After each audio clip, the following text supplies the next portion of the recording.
El multimillonario no sabía que la mujer de limpieza era la jueza que podía salvar su empresa. Antes de que empiece la historia, dinos en los comentarios desde donde nos estás viendo. Disfrútala. El turno de noche en el bufete Villanueva y Asociados comenzaba siempre a las 10:30.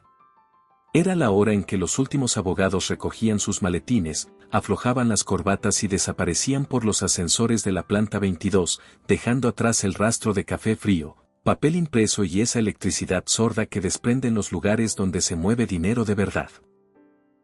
Sandra empujaba el carrito desde el cuarto de útiles hasta el pasillo central con la precisión de quien ha convertido una tarea mecánica en una forma de meditación.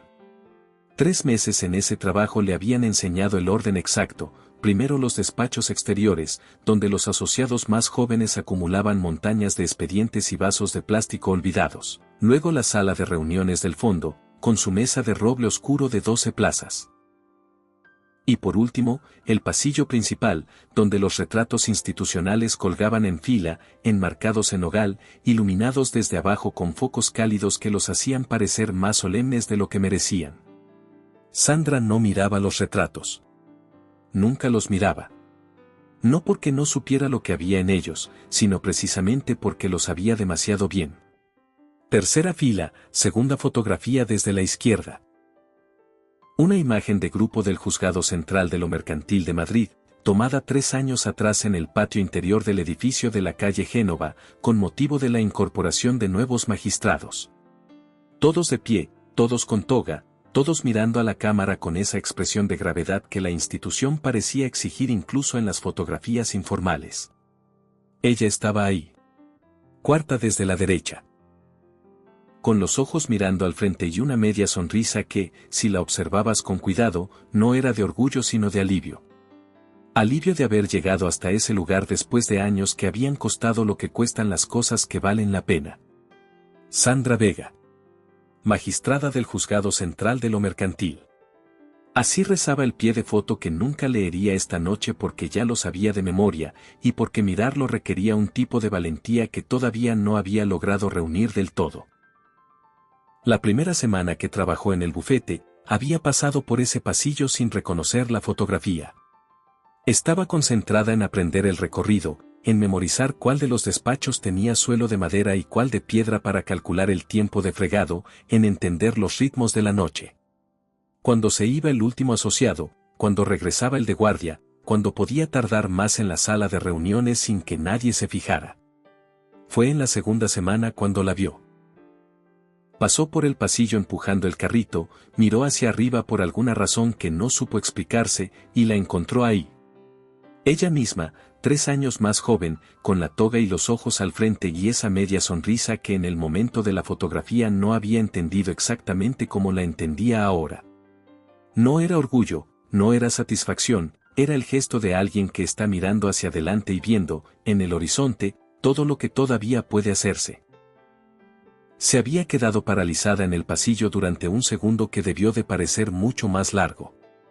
Luego había seguido empujando el carrito. Desde ese día, tomaba el camino alternativo que bordeaba el pasillo por la izquierda. Tardaba 4 minutos más. Nadie lo notaba. Exprimió el fregón sobre el cubo, escuchó el agua caer y se puso a fregar el suelo de mármol con la misma concentración con que 2 años antes había leído un expediente de 140 páginas buscando la anomalía que sabía que estaba ahí aunque todavía no pudiera verla. Siempre estaba en algún lugar. Solo había que saber mirar. Sandra Vega, aunque ya no lo pudiera hacer desde detrás de un escritorio con su nombre en la puerta, no había olvidado cómo. La primera noche que vio a Sebastián Arredondo, no supo quién era. Lo vio llegar a las 11:15, cuando ella estaba recogiendo los vasos de una reunión que había terminado hacía horas.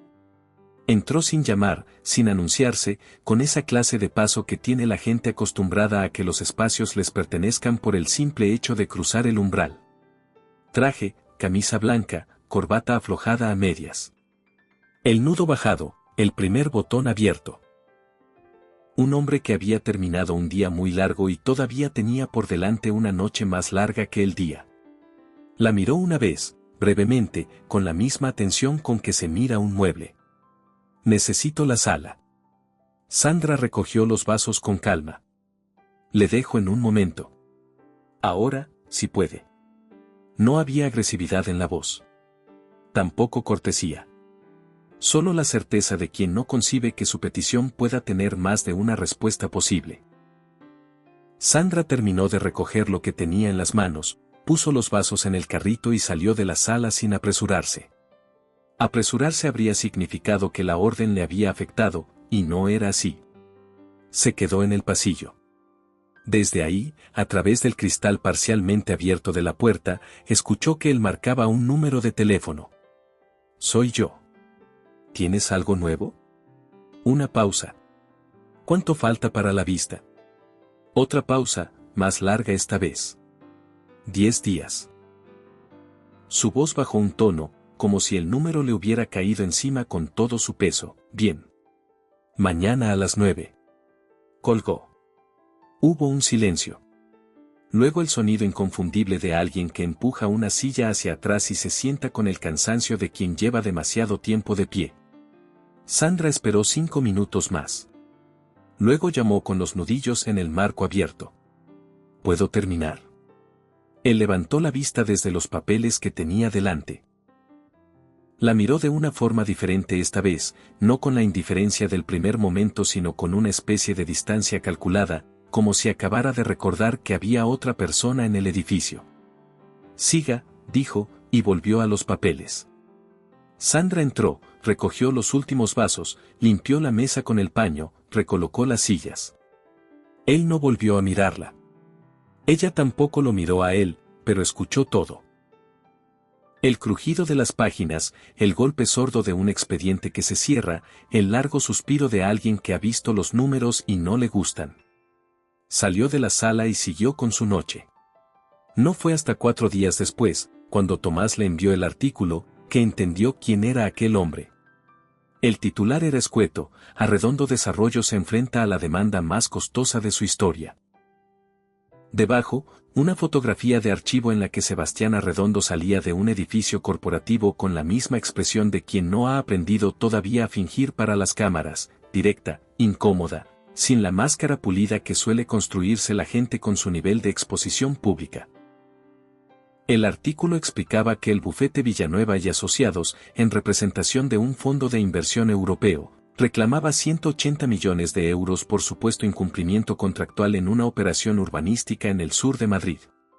La vista oral estaba fijada para dentro de 9 días. Sandra leyó el artículo 2 veces. Luego buscó en su memoria, en ese archivo interior que nunca había aprendido a desactivar del todo, y encontró lo que buscaba: el expediente.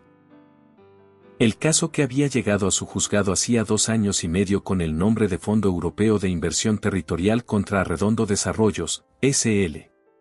El caso que había estudiado durante semanas. El caso en el que había detectado algo que no cuadraba en los contratos presentados por la parte demandante. El caso para el que había estado preparando una resolución que nunca llegó a firmar porque, antes de que pudiera hacerlo, su vida se deshizo en el tiempo que tarda en publicarse una denuncia anónima en los medios correctos. Cerró el artículo. Llamó a Tomás. Lo vi, dijo él antes de que ella pudiera hablar. ¿Sabes algo más? El juez sustituto es Garriga. Lo designaron con una velocidad que nadie se ha molestado en explicar.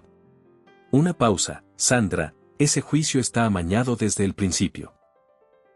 Lo sé. ¿Qué vas a hacer? Ella miró por la ventana de su piso en Lavapiés.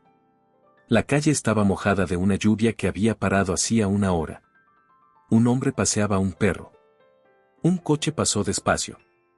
La ciudad seguía siendo la ciudad, indiferente y enorme, sin importarle lo más mínimo lo que le pasara a nadie en particular. Llevaba 2 años en ese piso. 2 años pagando un alquiler que podía pagar porque había ahorrado durante la etapa en que tenía sueldo de magistrada, un sueldo que no era ostentoso pero era suficiente y que había administrado con la misma disciplina silenciosa con que administraba todo lo demás. El piso era pequeño, una sala que hacía de comedor y sala de estar al mismo tiempo, una cocina estrecha, un dormitorio con la ventana que daba a un patio interior donde a veces cantaba alguien en los pisos de arriba. Había noches en que la ciudad parecía demasiado grande y el piso demasiado pequeño y el silencio demasiado lleno de lo que faltaba, la voz de la secretaria del juzgado que siempre llegaba 5 minutos antes que nadie, el olor a tinta y papel del despacho, el peso exacto de los expedientes que importan porque dentro de ellos hay personas reales con problemas reales que esperan que alguien con conocimiento y con integridad los resuelva bien. Esas noches, Sandra hacía lo que había aprendido a hacer. Se preparaba un café, se sentaba a la mesa de la cocina y repasaba mentalmente el trabajo de ese día como si el trabajo de fregar suelos y vaciar papeleras fuera un expediente más que revisar. Era una disciplina absurda y lo sabía. Pero funcionaba. De momento, seguir limpiando, dijo. Tomás suspiró al otro lado. Sandra. Tomás. Tengo que estar dentro para poder hacer algo desde dentro. Y si Villanueva descubre quién soy antes de que tengamos algo concreto, lo perdemos todo. Una pausa, ¿sigues con el rastro del testigo? Todos los días. Aunque Sandra, esta semana encontré algo que complica las cosas. Algo que no esperaba. Ella apretó el teléfono. ¿Qué encontraste? Todavía no es seguro decirlo por aquí. Necesito un día más para confirmarlo. Pero si es lo que creo que es, cambia todo. Tomás. Un día, Sandra. Confía en mí. Ella quiso insistir, pero él ya había colgado. Se quedó mirando el teléfono unos segundos más. Luego lo dejó sobre la mesa y fue a preparar el café de las 11, preguntándose qué era lo que Tomás había encontrado y por qué no podía decírselo todavía. La siguiente vez que Sebastián entró al bufete fuera de horario, Sandra lo oyó llegar desde el cuarto de útiles. Reconoció sus pasos, rápidos, directos, sin las vacilaciones del hombre que no sabe a dónde va. Este sabía siempre a dónde iba. Lo que no sabía era cómo resolver lo que encontraría cuando llegara. Esta vez se instaló en la sala de reuniones con 3 carpetas, un portátil y el aspecto de alguien que ha decidido que va a encontrar la respuesta si se queda el tiempo suficiente. Sandra entró a limpiar la zona adyacente. Trabajó en silencio, como siempre. Escuchaba sin escuchar, que era su manera de escucharlo todo. Él murmuraba en voz baja mientras revisaba papeles. No eran palabras dirigidas a nadie, sino ese tipo de monólogo que surge cuando la mente trabaja tan deprisa que necesita al oído como testigo. Cláusula 16, párrafo 3. Si la entrega se produce con retraso superior a 90 días hábiles a causa de circunstancias no imputables al promotor, pausa. El sonido de páginas que se pasan, pero eso no aplica así.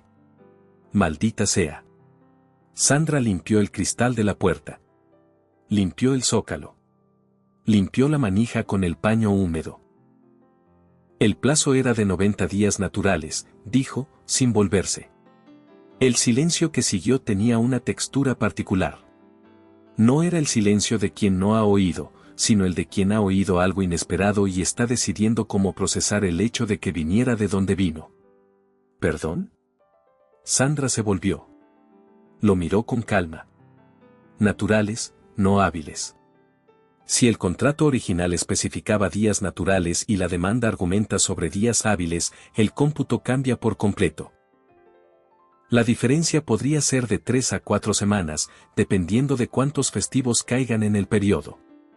Sebastián la miraba con una expresión que Sandra había visto muchas veces en su vida anterior, la de alguien inteligente que acaba de toparse con información que no esperaba encontrar en el lugar donde la encontró, y que está procesando simultáneamente el contenido de la información y la incomodidad de la fuente. ¿Cómo sabe usted? Leí algo parecido una vez, dijo ella, y recogió el paño. Buenas noches. Salió de la sala. En el pasillo, respiró despacio. Tomás la llamó al día siguiente con la voz de quien ha dormido poco y pensado demasiado. Encontré algo. El testigo que presentó la denuncia contra ti, un tal Marcos Prieto, recibió una transferencia de 43.000 euros 4 días antes de que la denuncia llegara al Consejo. ¿De quién? De una cuenta en las Islas Canarias que pertenece a una sociedad instrumental. Estoy rastreando la cadena, pero es larga y está bien construida. Una pausa, Alguien que sabe lo que hace montó esto. Villanueva sabe lo que hace. Sí. Pero necesitamos algo que lo conecte directamente. Un nombre, una firma, cualquier cosa que no pueda explicarse como coincidencia. Sandra pensó en los archivos que había visto apilados en la sala de reuniones. Pensó en el expediente que ella misma había instruido y que ahora estaría en algún lugar del bufete, físico o digital, con su firma en las primeras páginas y la resolución que nunca llegó a redactar como un espacio en blanco que nadie había llenado todavía. «Dame tiempo», dijo. Sebastián volvió la noche siguiente. Y la siguiente. Sandra empezó a anticipar sus visitas con la misma naturalidad con que anticipaba cualquier otro elemento de la rutina nocturna del bufete. La tercera noche, él fue el primero en hablar. El asunto de los días naturales. Mis abogados lo comprobaron. Tiene razón. Me alegra. ¿Dónde aprendió a leer contratos? Sandra colocó el spray sobre el carrito. En otro trabajo. ¿Qué trabajo? Uno que ya no tengo. Él la estudió un momento. Tenía una forma de mirar que no era invasiva sino analítica, buscaba información, no intimidad. Sandra reconocía esa mirada porque había sido la suya durante años, detrás de un escritorio diferente. ¿Cuánto tiempo lleva aquí? 3 meses. ¿Antes? Antes, otras cosas. Ella levantó el cubo, si no necesita nada más. ¿Cómo se llama? Una fracción de segundo. Tan breve que cualquiera lo habría pasado por alto. Sandra. Sebastián. Ya sé quién es usted, dijo ella, y se marchó antes de que él pudiera responder. Sebastián se quedó con esa frase suspendida en el aire. Ya sé quién es usted. No era el tono de alguien que ha reconocido a un empresario en las noticias.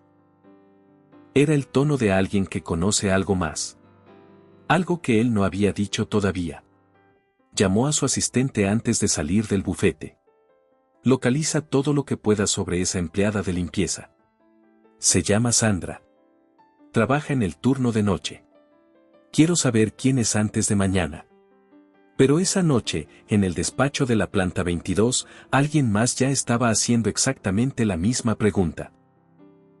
Héctor Villanueva llegaba cada mañana a las 8:45, 15 minutos antes que cualquier otro miembro del bufete, y ese cuarto de hora lo ocupaba en hacer lo que hacía desde siempre, caminar por los pasillos vacíos, revisar que todo estuviera en su sitio, comprobar que el orden que él había construido durante 30 años seguía intacto. Era un hombre que entendía el poder como una arquitectura. Cada elemento tenía su lugar, cada persona tenía su función, y las funciones estaban diseñadas para que el edificio entero le sirviera a él, aunque ninguno de sus ocupantes lo supiera con exactitud. Patricia Soler lo esperaba en su despacho esa mañana con la expresión que ponía cuando tenía que decir algo que sabía que no iba a gustarle. El hombre de seguridad terminó el informe sobre la limpiadora. Y Sandra López. 38 años. Sin historial laboral relevante anterior a este trabajo. Documentación en regla, pero el rastro es muy escaso para alguien de su edad. Patricia hizo una pausa, no cuadra. Héctor se sirvió café sin prisa. ¿Qué más? La han visto hablando con Arredondo. 3 noches en la misma sala de reuniones. Otra pausa, más cargada. Héctor, si ese hombre está usando a alguien para acceder a información del bufete. Arredondo no es tan listo. No estoy segura de que el problema sea él. Héctor dejó la taza en el platillo. Miró a Patricia con esa atención fría que ella conocía bien y que siempre significaba lo mismo, que ya había tomado una decisión y solo estaba decidiendo cómo ejecutarla. Tráela a mi despacho esta noche. Antes de que empiece el turno. Luego se recostó en la silla y añadió, casi para sí mismo. Y consigue una fotografía de la magistrada que instruyó el caso Arredondo originalmente. La que suspendieron hace 2 años. Patricia lo miró. ¿Por qué? Por nada. Héctor volvió a sus papeles. Hazlo. Sandra supo que algo había cambiado en cuanto entró al edificio.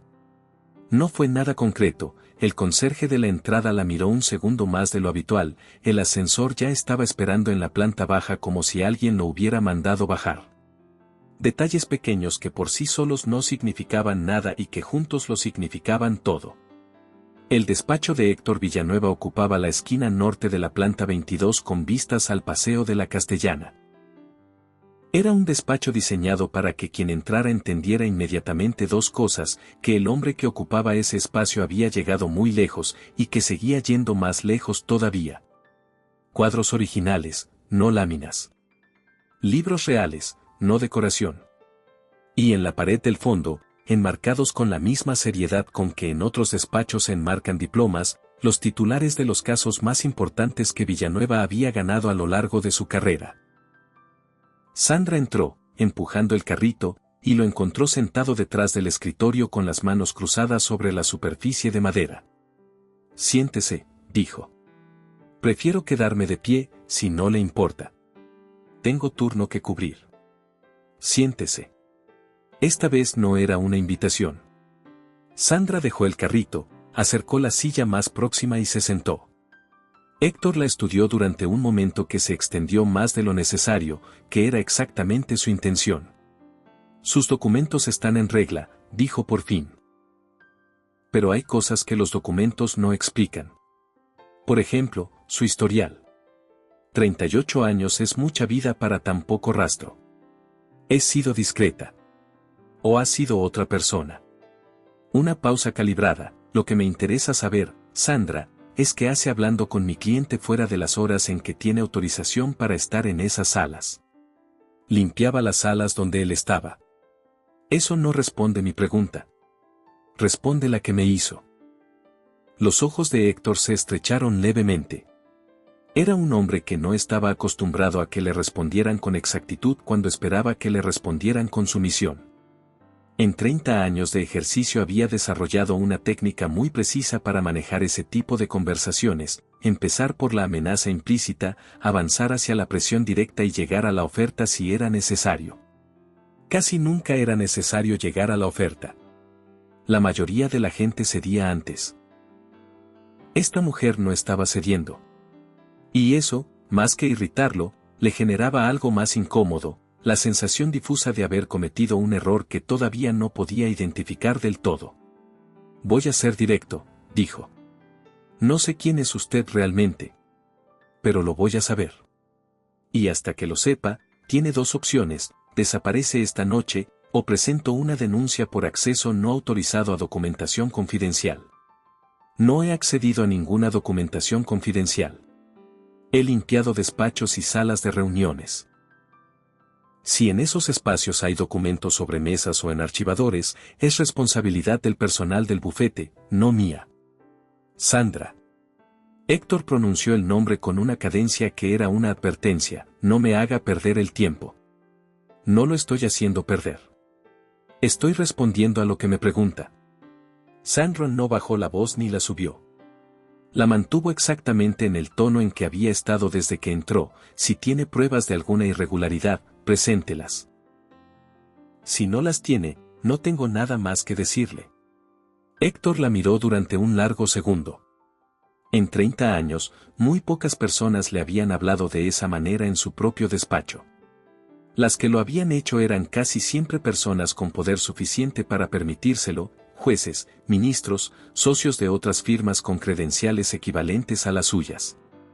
No empleadas de limpieza en uniforme que llegaban a las 10:30 con un carrito lleno de productos. Y sin embargo, había algo en la forma en que esta mujer ocupaba el espacio de la silla, en cómo miraba sin pestañear, en cómo articulaba sus respuestas con esa precisión que no era agresiva pero tampoco era dócil, que le recordaba a alguien. No podía ubicar a quién. Era un reconocimiento incómodo, como cuando una cara te resulta familiar y no logras situarla. «Necesito 24 horas para recoger mis cosas», dijo ella. «Tiene 12. 24. Sandra se levantó, recogió el carrito. «Buenas noches». Salió del despacho sin apresurarse. En el pasillo, fijó la vista en el frente y caminó hasta el ascensor. Pulsó el botón. Esperó. Dentro del despacho, Héctor permaneció sentado, mirando la puerta cerrada. Luego tomó el teléfono y llamó a Patricia. La fotografía de la magistrada. La necesito ahora. La tengo aquí. Una pausa. Héctor, es la misma cara. El silencio que siguió fue diferente a todos los anteriores. Más frío. Más largo. ¿Estás segura? Completamente segura. Las puertas del ascensor se abrieron. Sandra entró. Cuando las puertas se cerraron y estuvo sola, sacó el teléfono y marcó el número de Tomás. Habla, dijo él. Tiene 12 horas antes de que Villanueva empiece a buscarme. Probablemente menos. Acabo de entender que ya sabe quién soy. Una pausa larga al otro lado. Sandra. ¿Cuánto tiempo necesitas dentro del edificio esta noche? El que haga falta. Hay un archivo físico en la planta trasera que nadie ha revisado en meses. Si está lo que creo que está, cerramos la cadena entera. Voy a esperar tu llamada. Tomás. ¿Qué era lo que encontraste ayer? Lo que no podías decirme. Otra pausa. Más corta esta vez. El testigo, Marcos Prieto, no actuó solo. Hubo una persona que lo preparó para la declaración.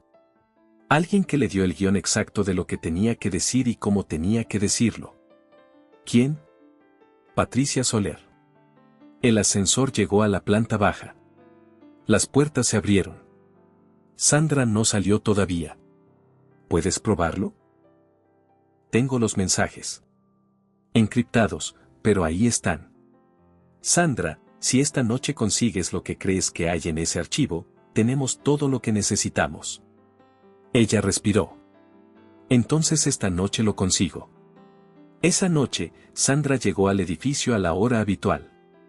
El conserje de la entrada la miró con la misma atención de las últimas noches. Ella lo saludó con la misma calma de siempre y subió a buscar el carrito. El bufete estaba más vacío que de costumbre. Solo 2 asociados en los despachos del fondo, absortos en sus pantallas, sin levantar la vista. El pasillo principal estaba en silencio. Sandra fue directamente al archivo. La sala de archivo del bufete era un espacio largo y frío en la parte trasera de la planta, con estanterías metálicas del suelo al techo y carpetas organizadas por año y número de expediente. No había sistema informático visible. Villanueva conservaba la costumbre de los documentos físicos para los casos más sensibles, que era una forma de mantener el control en un mundo donde los servidores podían ser auditados pero las carpetas de cartón marrón no generaban metadatos. Sandra localizó la sección del año anterior. Recorrió los lomos con los ojos, buscando el número que recordaba de memoria. Lo encontró en la tercera estantería. Una carpeta más gruesa que las de alrededor, con el número de expediente escrito a mano en tinta azul. La sacó. La abrió. Estaban ahí.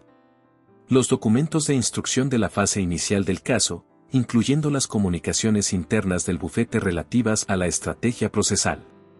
Y entre ellos, lo que Sandra no esperaba encontrar pero que cambiaba todo, una nota manuscrita en papel con membrete del bufete, firmada con las iniciales HV. Dirigida a Patricia Soler, que decía con una brevedad que era en sí misma una condena, el problema Vega debe resolverse antes del día 15. Utiliza el conducto habitual.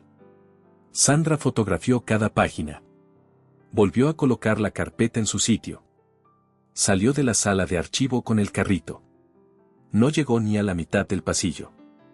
La voz de Héctor Villanueva la detuvo desde el fondo, alta y proyectada con la precisión de quien sabe exactamente qué tan lejos llega su sonido.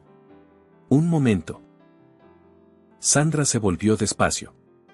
Héctor estaba en el umbral de su despacho, con la puerta abierta de par en par. A su lado, Patricia. Detrás de ellos, visible a través del cristal de la sala adyacente, 4 personas que Sandra reconoció, 2 asociados senior, la responsable de recursos humanos y el abogado de guardia, todos con la expresión de quien acaba de interrumpir lo que estaba haciendo porque algo en el ambiente le ha dicho que merece la pena prestar atención. Héctor dio 2 pasos hacia el pasillo. No muchos. Lo suficientes para que la escena quedara en terreno abierto, donde todo el mundo pudiera verla. Déjelo ahí, dijo, señalando el carrito con un gesto breve. Sandra no lo movió. No lo dejó, tampoco. Tiene 12 horas para recoger sus cosas, continuó él, con la voz plana, sin emoción visible, que era su forma de mayor crueldad. Si en 12 horas sigue en este edificio, llamo a seguridad. Una pausa calculada, entiéndame bien. No es un aviso. Es lo que va a ocurrir. Desde la sala, nadie habló. Los 4 testigos miraban con esa inmovilidad incómoda de quien presencia algo que sabe que no debería ver y no sabe cómo dejar de ver. ¿Lo ha entendido?, preguntó Héctor. Sandra lo miró. No apartó los ojos. No bajó la cabeza. No respondió de inmediato, que era lo que él esperaba, porque la gente que responde de inmediato cuando se la humilla en público lo hace desde el miedo, y ella no tenía miedo. Tenía el teléfono en el bolsillo del delantal con 47 fotografías guardadas y la nota manuscrita de HV entre ellas, y eso era infinitamente más que lo que él tenía en ese momento aunque todavía no lo supiera. Lo he entendido perfectamente, dijo.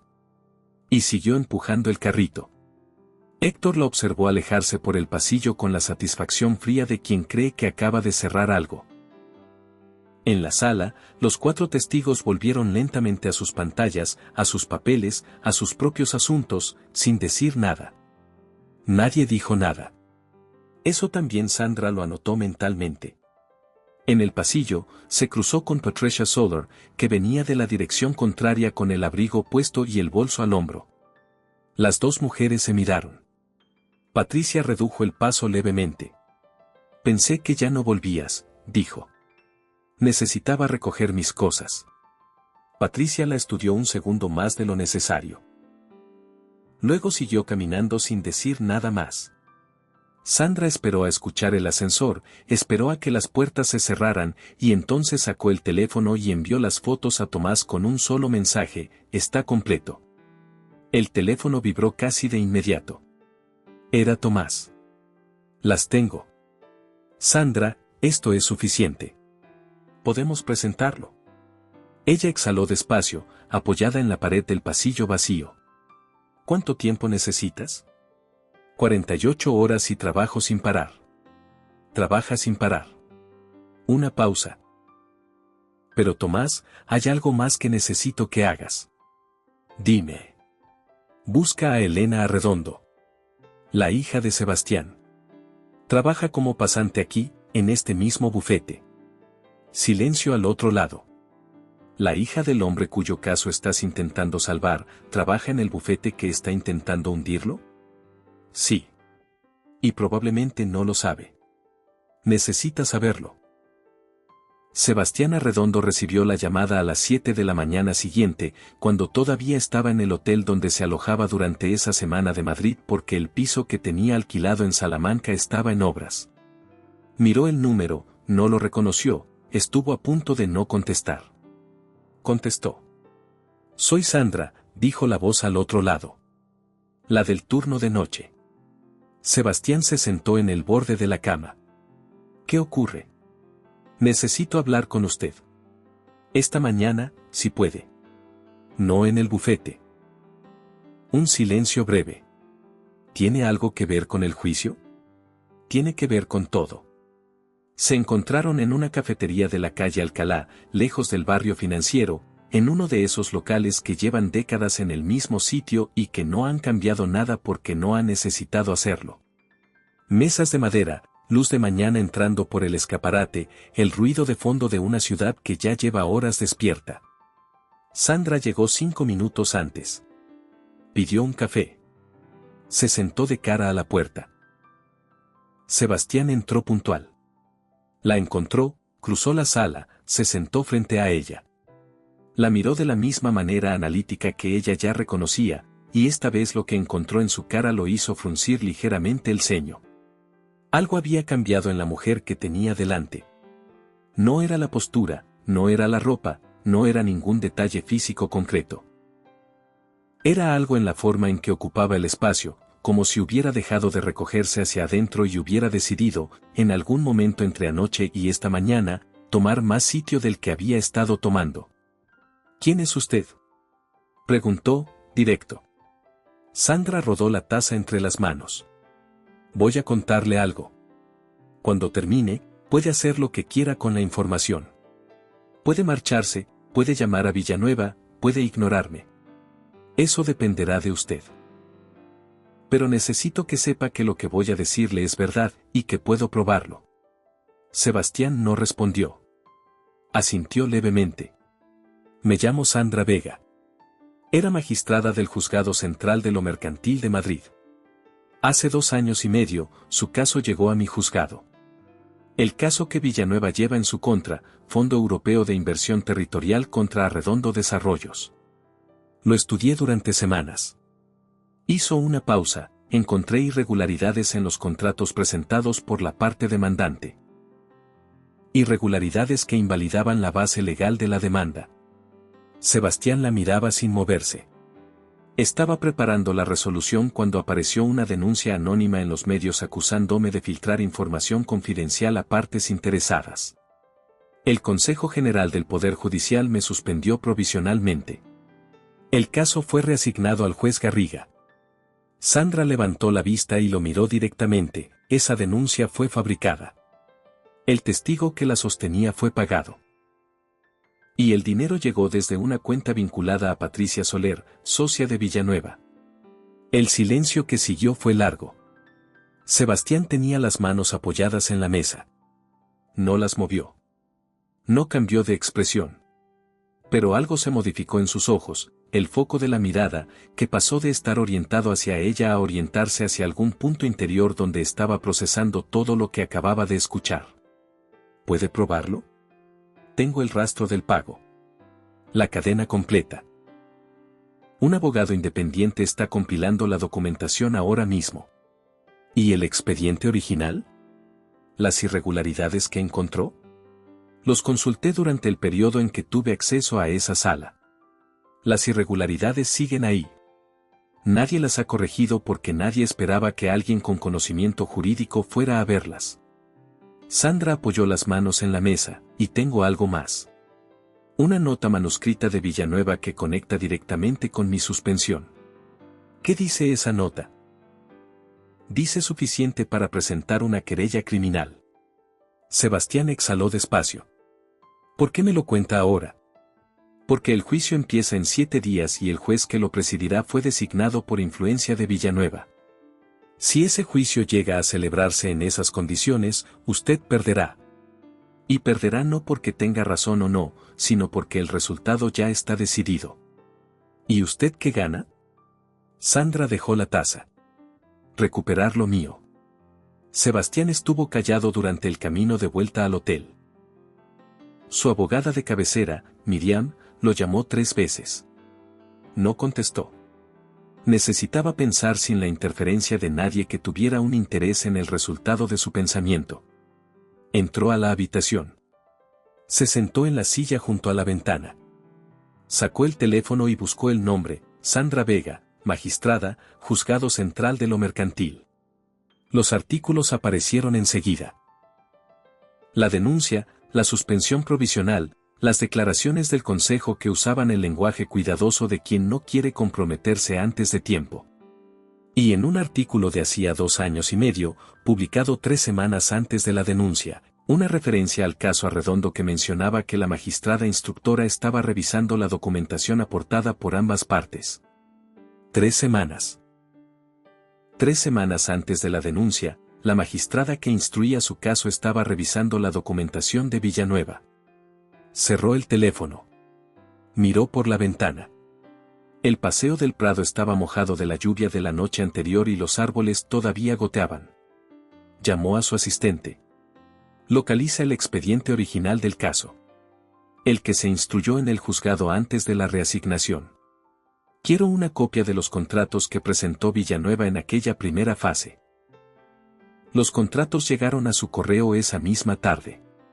Sebastián los abrió, los imprimió y los extendió sobre la mesa del hotel con la meticulosidad de alguien que está aprendiendo un idioma nuevo y sabe que no puede permitirse errores de traducción. No era abogado. Pero llevaba 20 años construyendo proyectos inmobiliarios y sabía leer un contrato con la competencia de quien ha firmado suficientes como para entender dónde suelen esconder los problemas. Lo encontró en la página 34. La cláusula de penalización por demora usaba dos términos de forma intercambiable a lo largo del texto, días hábiles y días naturales. Intercambiables en apariencia. Diferentes en consecuencias. Y en el punto que determinaba la cuantía de la penalización, el contrato original firmado por ambas partes decía naturales. Pero la versión presentada ante el juzgado en la fase de demanda decía hábiles. Una sola palabra. Una sola palabra que movía el cómputo del periodo de incumplimiento de 90 días a 115, lo que a su vez modificaba el alcance de la penalización aplicable de una forma que convertía una demanda razonable en una reclamación inflada en más de 60 millones de euros. Sebastián cerró los ojos. La limpiadora lo había dicho aquella noche, sin énfasis, sin dramatismo, como quien señala un error de imprenta en una carta. Días naturales, no hábiles. Y él no había entendido todavía que esa mujer no lo había dicho porque hubiera leído algo parecido alguna vez, sino porque había leído exactamente ese contrato, en ese juzgado, 2 años y medio antes. Abrió el teléfono. Buscó el número que le había dejado esa mañana. Necesito volver a verla, dijo cuando ella contestó. Se encontraron esa tarde en el mismo lugar. Esta vez Sebastián llegó primero. Cuando Sandra entró y cruzó la sala, él tenía los contratos impresos sobre la mesa y los señaló antes de que ella pudiera sentarse. Página 34. Sandra se sentó. Miró los papeles. No los tocó. Lo vio, dijo. Usted lo vio antes. 2 años y medio antes. Sebastián cruzó los brazos. ¿Por qué no lo hizo público entonces? ¿Por qué no presentó la irregularidad antes de que la suspendieran? Porque en ese momento solo era una irregularidad en un expediente activo. No era suficiente para acusar a un bufete de la dimensión de Villanueva.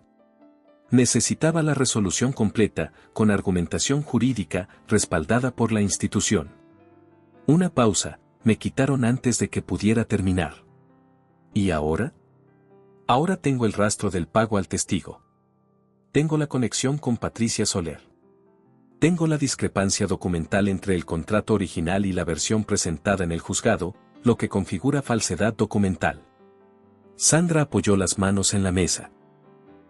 Y tengo a alguien dispuesto a presentar todo eso ante el Consejo General del Poder Judicial. Sebastián la estudió durante un momento largo. ¿Qué necesita de mí? Necesito que hable con su hija. Sebastián no respondió de inmediato. Sandra lo vio procesar las palabras y observó exactamente el momento en que el peso de lo que implicaban llegó hasta él. Elena no sabe nada de esto, dijo. Lo sé. Trabaja en ese bufete. Si Villanueva descubre que su hija está cooperando con nosotros. Elena tiene acceso a documentación en el servidor del bufete que nosotros no podemos obtener de otra manera. Y tiene derecho a saber en qué clase de empresa está trabajando. Sandra lo miró directamente, tiene derecho a saber lo que le están haciendo a su padre. El silencio que siguió fue el tipo de silencio que tienen los padres cuando tienen que elegir entre proteger a sus hijos y dejar que sus hijos decidan por sí mismos. Sebastián tardó un momento largo en responder. Luego asintió.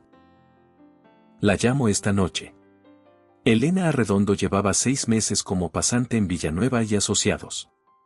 Era lista, trabajadora y completamente ignorante de que el bufete que le había dado su primera oportunidad profesional llevaba 2 años intentando destruir a su padre. Sebastián nunca se lo había dicho. No por protegerla, sino porque no había querido involucrarla en algo que consideraba su problema, su responsabilidad, su guerra. Elena tenía su propia vida, su propia carrera que estaba empezando. Lo último que necesitaba era cargar con los desastres de él. Fue Sandra quien le dijo a Sebastián que tenía que llamarla. Elena llegó al hotel esa noche con el abrigo puesto y una expresión que mezclaba la alarma de haber recibido una llamada urgente de su padre con la perplejidad de encontrarse sentada frente a una mujer que hasta hacía 2 días limpiaba los baños del bufete donde ella trabajaba. Sebastián explicó. Sandra completó los detalles jurídicos. Elena escuchó sin interrumpir, que era una forma de escuchar que revelaba más inteligencia que la mayoría de las preguntas. Cuando terminaron, ella estuvo en silencio durante un momento. El expediente de falsificación documental, dijo por fin, ¿incluye la versión original del contrato firmado por ambas partes? Sí, dijo Sandra. Hay una copia en el servidor del bufete. En la carpeta de archivo histórico del caso. Yo la vi hace 3 semanas cuando estaba buscando documentación para otro asunto. Una pausa, puedo descargarla antes de que llegue la mañana. Sebastián la miró. Elena. Papá. Ella lo miró con una firmeza que él no le había visto antes y que reconoció, con algo parecido al asombro, como propia. Llevas 2 años cargando con esto solo. Déjame ayudarte. Elena descargó la documentación a las 2 de la madrugada. Eran 4 archivos. El contrato original, las adendas, el acta de entrega firmada y, lo que resultó ser el hallazgo más importante, una cadena de correos internos del bufete en la que Patricia Soler y un socio externo debatían la forma de presentar la versión modificada del contrato de manera que la diferencia entre días naturales y hábiles pasara desapercibida para un juez no especializado. No sabía que Tomás estaba esperando al otro lado de la pantalla, procesando cada archivo en tiempo real. No sabía que, en ese mismo momento, Patricia solo recibía una alerta automática del sistema del bufete notificando un acceso inusual a documentación clasificada desde una terminal interna. Y no sabía que Patricia, en cuanto vio el nombre del expediente accedido, marcó el teléfono de Héctor Villanueva.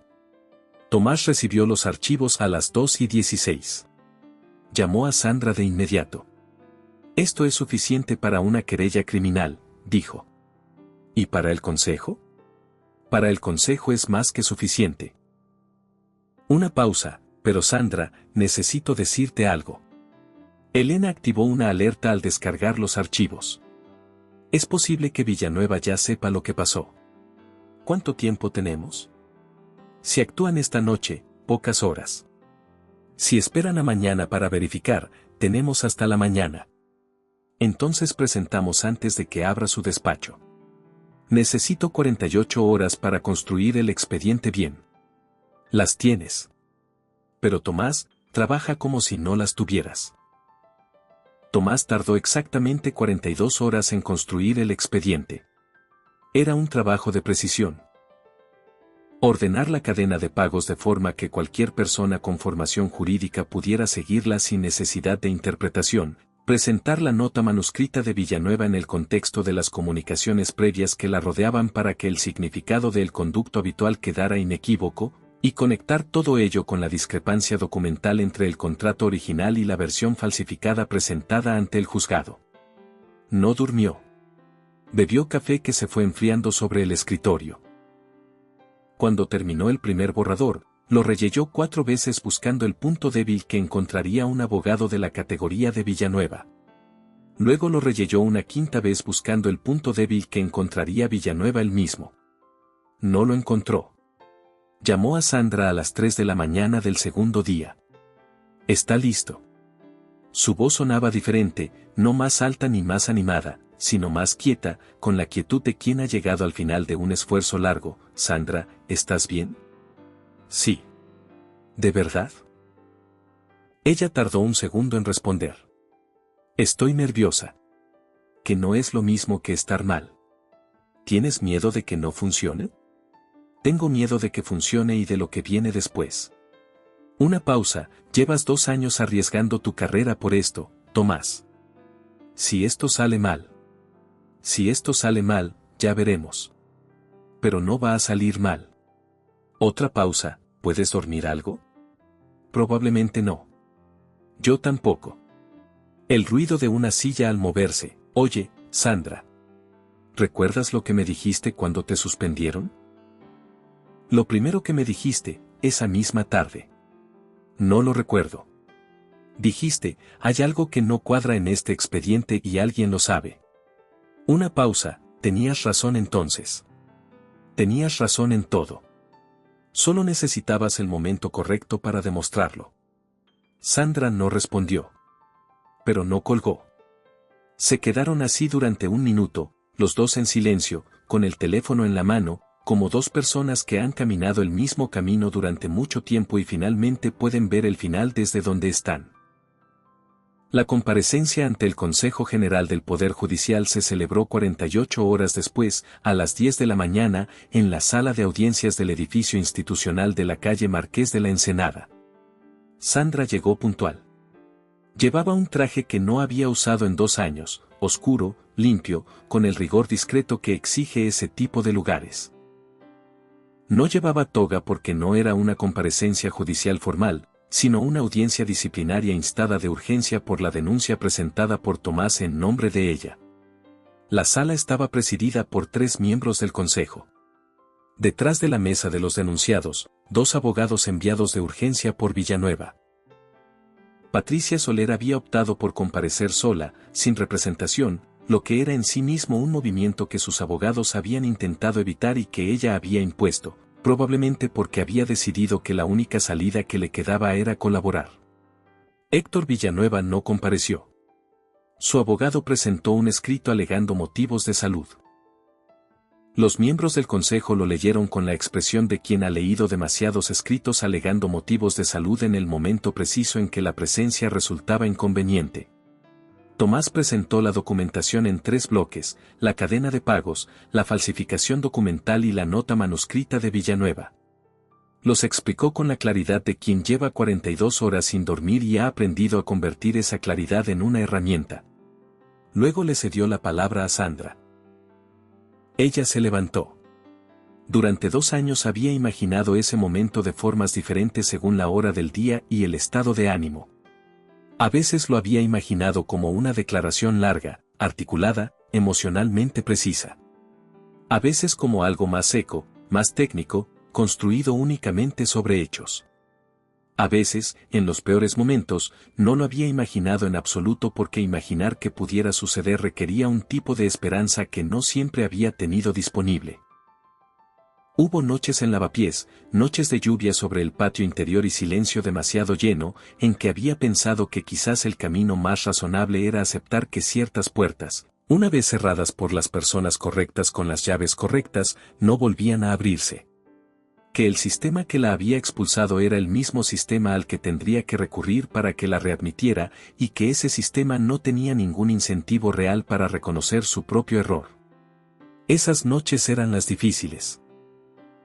Las otras noches, las que terminaban con el expediente de Arredondo girando en algún rincón de su cabeza como una pregunta sin respuesta, eran en realidad más fáciles de sobrellevar, porque en ellas todavía había algo pendiente.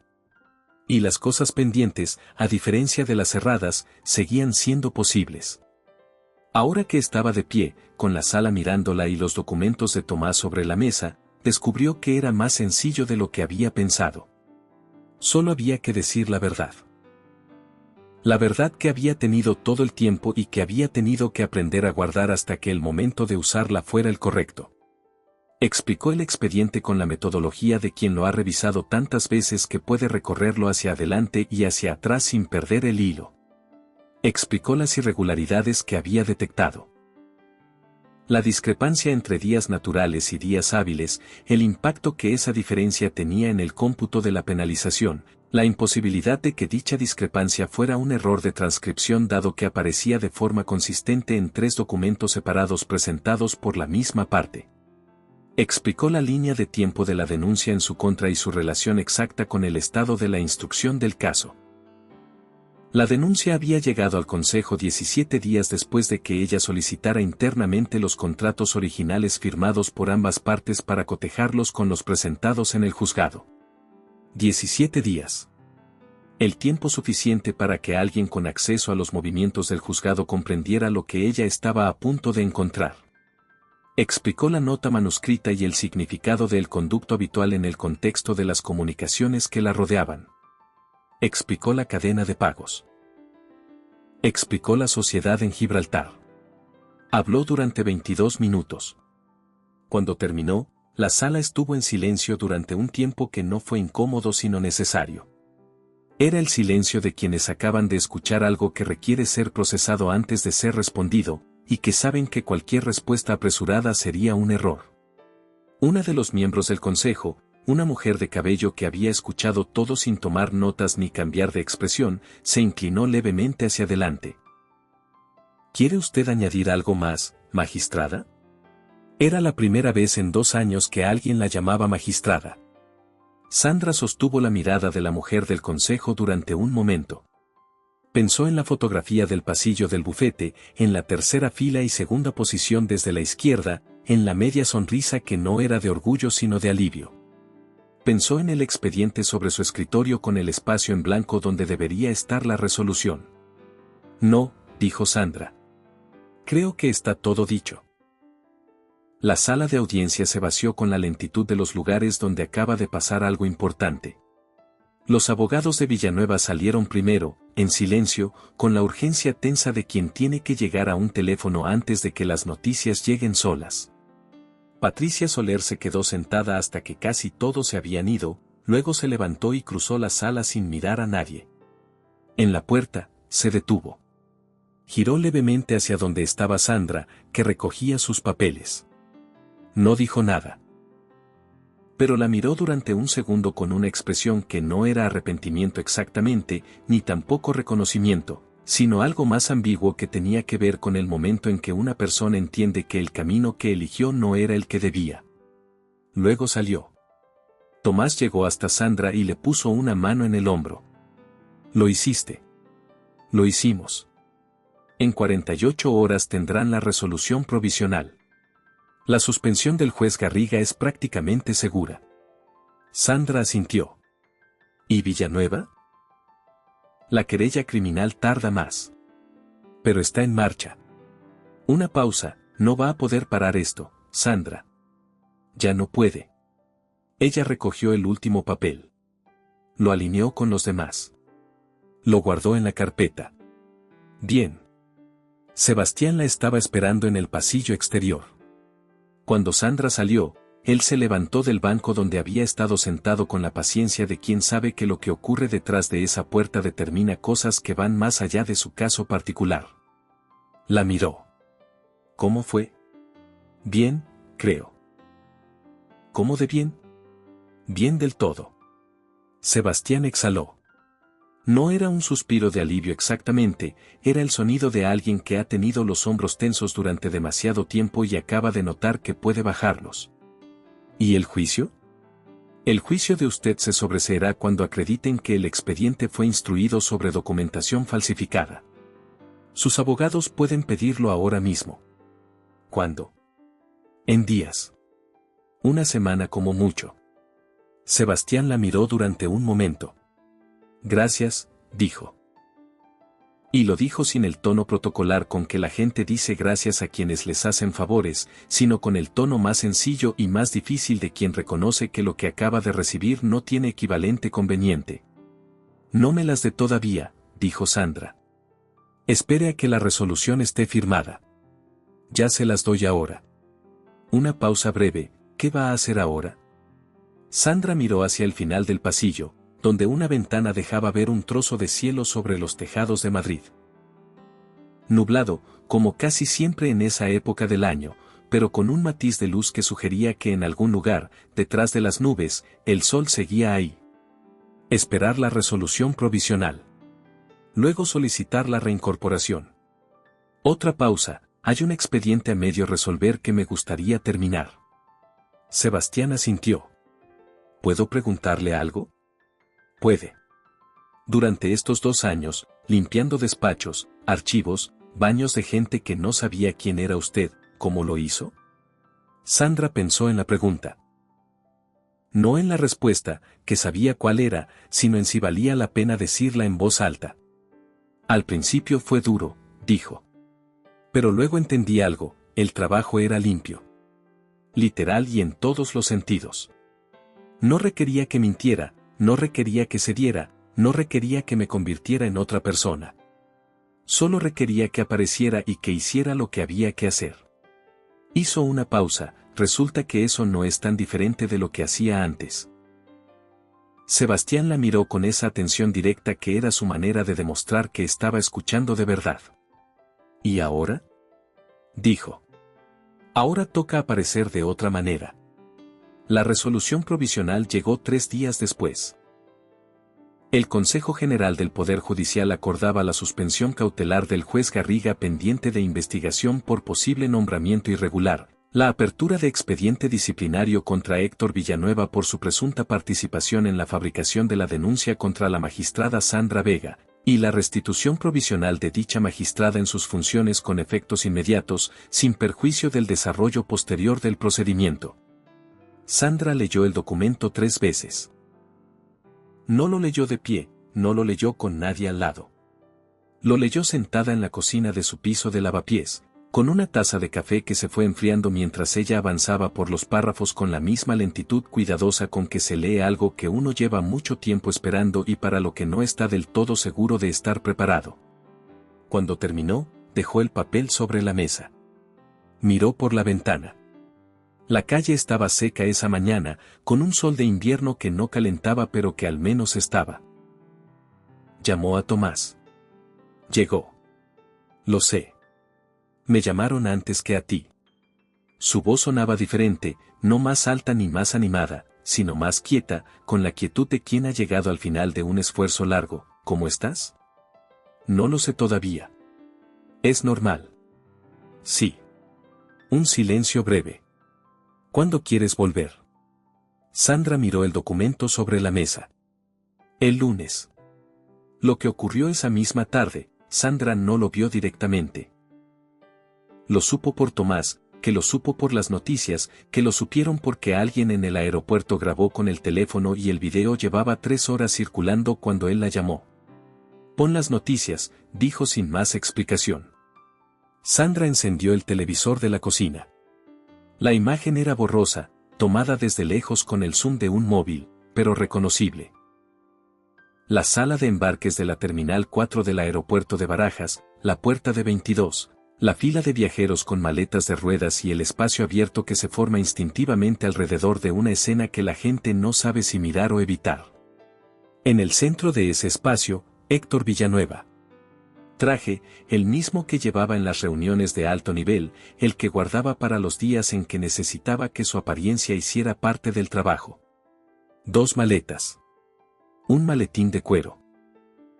Y 3 agentes de la Policía Nacional, uno a cada lado y uno detrás, con la postura profesional y sin teatralidad de quien ejecuta una orden sin necesidad de dramatizarla. Villanueva no forcejó. No levantó la voz. Hizo exactamente lo que hacen las personas que han construido su poder sobre la convicción de que siempre habrá alguien que intervenga a tiempo. Miró a la gente de su derecha con una expresión de incredulidad controlada, como si aquello fuera un malentendido administrativo que se resolvería en 20 minutos con una llamada al número correcto. Nadie intervino. El abogado que lo acompañaba, un hombre joven con maletín idéntico al suyo, intentó decir algo. Uno de los agentes lo detuvo con un gesto corto, sin mirarle siquiera. Villanueva dijo algo que el video no captaba con claridad. El agente de su izquierda respondió con 3 palabras. Villanueva cerró la boca. Le pidieron que los acompañara. Lo acompañó. La cámara lo siguió hasta que dobló la esquina del pasillo y desapareció, y durante los últimos metros que duró el plano, Villanueva no volvió a mirar atrás. Eso era lo que más se notaba, lo que hacía que el video fuera lo que era. Que un hombre acostumbrado a ser el punto de referencia de cualquier sala que ocupara cruzó ese pasillo sin mirar atrás ni una sola vez, como si supiera que lo que dejaba detrás ya no le pertenecía. La cámara se movió. Alguien dijo algo en off que el micrófono no captó bien. La pantalla volvió al plató de noticias. Sandra apagó el televisor. Se quedó sentada en la cocina durante un momento que no fue largo. Luego se levantó, fue a la ventana y miró la calle de abajo. El mismo hombre de siempre paseando al perro, un coche que pasaba despacio, la ciudad que seguía siendo la ciudad sin importarle lo más mínimo lo que le pasara a nadie en particular. En el bufete Villanueva y Asociados, según supo después por boca de Elena, la noticia llegó mientras los asociados seguían en sus despachos. Alguien abrió el video en el teléfono.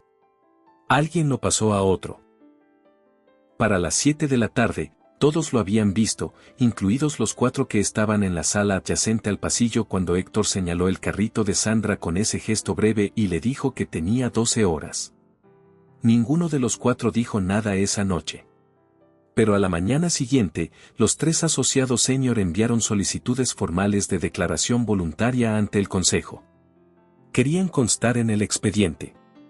Querían que constara lo que habían visto. La responsable de recursos humanos lo hizo primero. Patricia Soler llegó a un acuerdo con la Fiscalía en la primera semana. Los términos no se hicieron públicos, pero su colaboración fue determinante para reconstruir la cadena completa de la operación que había llevado a la suspensión de Sandra. El juicio de Arredondo Desarrollo se sobreseyó por vicio procesal en origen. La demanda de 180 millones quedó sin efecto. Los abogados del fondo inversor abrieron negociaciones directas con Sebastián para resolver el conflicto por la vía contractual, que era como debería haberse resuelto desde el principio si alguien hubiera dejado que el proceso jurídico siguiera su curso natural. Elena presentó su renuncia al bufete esa misma semana. En su carta, de una sola frase, decía que prefería construir su carrera en un lugar donde no tuviera que elegir entre la lealtad a la institución y la lealtad a las personas que amaba.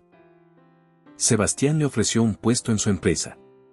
Ella lo rechazó con una sonrisa y le dijo que prefería buscarse el camino sola. Era exactamente la respuesta que él, sin saberlo, había estado esperando. El lunes siguiente, Sandra llegó al edificio del Juzgado Central de lo Mercantil de Madrid a las 8:30 de la mañana. El edificio era el mismo de siempre. La fachada de piedra gris, las puertas de madera oscura con los herrajes de bronce, los escalones desgastados por décadas de pisadas de gente que llegaba a resolver o a complicar sus asuntos según el caso. El guardia de seguridad de la entrada, un hombre mayor con bigote que llevaba ahí más años que la mayoría de los magistrados, la reconoció en cuanto la vio y asintió con la cabeza con esa solemnidad tranquila que tiene el reconocimiento cuando no necesita palabras. Sandra subió las escaleras. El pasillo de la planta segunda olía a papel y a café y al barniz particular que tienen los suelos de madera cuando llevan muchos años siendo pisados por personas que van a lugares donde las cosas se deciden. Era un olor que ella conocía de memoria, que había absorbido durante años sin saber que lo estaba absorbiendo, y que ahora reconocía como reconocemos las cosas que nos pertenecen cuando las recuperamos después de haberlas perdido. Llegó a la puerta de su despacho. La placa seguía ahí. Magistrada Sandra Vega. Juzgado Central de lo Mercantil de Madrid. Alguien la había limpiado recientemente, brillaba con esa limpieza discreta que tienen las cosas que alguien ha cuidado en ausencia de quien debería estar. Sacó la llave. La giró en la cerradura. La puerta se abrió. El despacho estaba en silencio. Los expedientes seguían en las estanterías, organizados con el orden que ella había establecido antes de que todo se interrumpiera. La silla detrás del escritorio estaba en el mismo ángulo en que la había dejado la última vez. La planta que tenía en el alféizar de la ventana había sobrevivido, aunque alguien le había quitado las hojas secas y le había puesto tierra nueva, que era otro de esos gestos silenciosos que tienen los lugares cuando esperan que alguien vuelva. Sandra cruzó la sala. Se sentó en la silla. Puso las manos sobre el escritorio. La madera estaba fría bajo sus palmas. Por la ventana entraba la luz gris de una mañana de invierno madrileño, sin pretensiones de ser más de lo que era. En la estantería, visible desde donde estaba sentada, había una carpeta con un número de expediente escrito a mano en tinta azul. La reconoció enseguida. Era el expediente del caso Arredondo, la instrucción original, el que ella había empezado a revisar 2 años y medio atrás y que nunca había llegado